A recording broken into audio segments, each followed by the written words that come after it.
ഈശോ മിശിഹായ്ക്ക് സ്തുതിയായിരിക്കട്ടെ.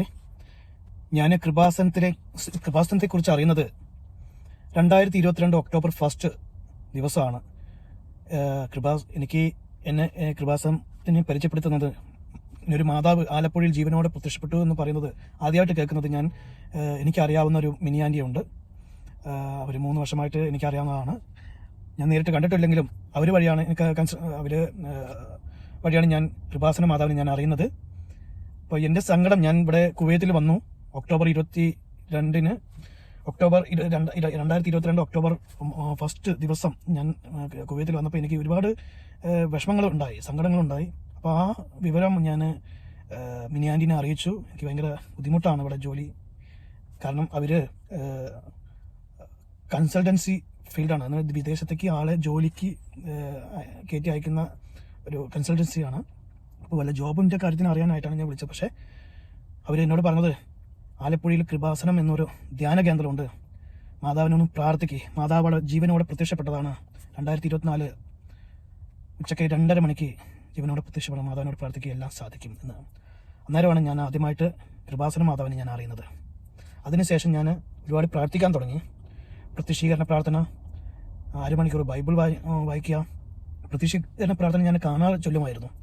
കാലത്ത് 5:30 മണിക്ക് എഴുന്നേറ്റ് കാണാതെ ഞാൻ ചൊല്ലും. അതുപോലെ തന്നെ വൈകുന്നേരം ഞാൻ അതേപോലെ പ്രാർത്ഥന ചൊല്ലുമായിരുന്നു. പിന്നെ ഞാൻ കൃപാസനത്തിലെ യൂട്യൂബിൽ ഒരുപാട് സാക്ഷ്യങ്ങൾ ഞാൻ കേൾക്കാൻ തുടങ്ങി. ഒരുപാട് മറ്റുള്ളവർക്ക് വേണ്ടി പ്രാർത്ഥിക്കാൻ തുടങ്ങി. കൃപാസനത്തിൽ ജോസഫ് അച്ഛൻ പറയുന്നത് പോലെ തന്നെ ഞാൻ പല കാര്യങ്ങളും ചെയ്യാൻ തുടങ്ങി. എന്ന് വെച്ചാൽ കുറച്ച് പേർക്ക് സഹായം ചെയ്യാൻ തുടങ്ങി. എന്നെക്കൊണ്ടാവുന്ന രീതിയിൽ, ഞാൻ ഡ്രൈവറായിട്ട് വർക്ക് ചെയ്യണം കുവൈത്തിൽ, എന്നെക്കൊണ്ടാവുന്ന രീതിയിലൊക്കെ ചെയ്യാൻ തുടങ്ങി. പിന്നെ ഞാൻ കല്യാണം കഴിഞ്ഞ വ്യക്തിയാണ്. ഭാര്യ കുറച്ച് ദേഷ്യക്കാരിയാണ്, പറഞ്ഞാൽ അനുസരണയില്ല, ഭയങ്കര പ്രോബ്ലമാണ്. എനിക്ക് സമാധാനമില്ല അവളെ കൊണ്ട്. പിന്നീട് ഭാര്യ ഞാൻ പറയുന്നത് അനുസരിക്കാത്ത ഒരു പെണ്ണായി മാറി. അതിനെക്കുറിച്ച് ഭയങ്കര പ്രശ്നമായി. വീട്ടുകാരോട് അവൾ പ്രശ്നം, അവൾക്ക് അഹങ്കാരം കൂടുതൽ, എന്താ പറയുക, ദൈവചിന്തയില്ല. അവളുടെ വീട്ടുകാരെ അവളിനെ സപ്പോർട്ട് ചെയ്യുക. അങ്ങനെ ഭയങ്കര പ്രശ്നമായിരുന്നു.